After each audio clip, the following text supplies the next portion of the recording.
your team is entering prompts in AI with company confidential information, without visibility, without control, and without you even knowing it.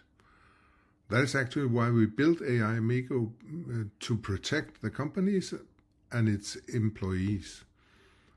Take a look here.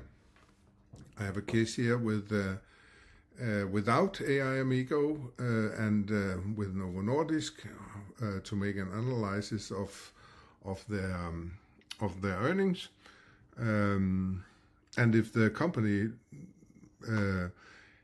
want to ban some wording in their prompts in their team, they can go AI Amigo.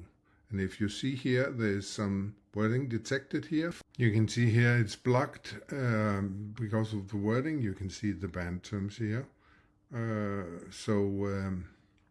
The conclusion is that you can design your wording, what's allowed in your company, and this is actually working on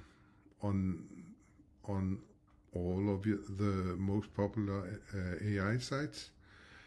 So you can log into aiamigo.io and book a demo or sign up for immediate protection.